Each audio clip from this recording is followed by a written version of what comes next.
তো গাইস চলো প্রথমে আমরা এই ইনস্টাগ্রাম ভিডিও দেখি, তারপর একসাথে এই ভিডিওর ফানি কমেন্টস গুলো পড়ি। So let's go.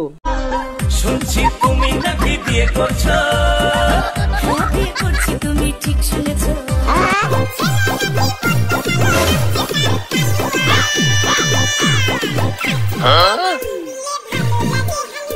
তো চলিए শুরু করতে हैं।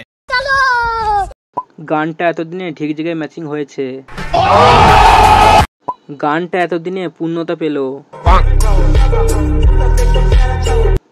এতদিনে বুঝলাম গানটার আসল রহস্য।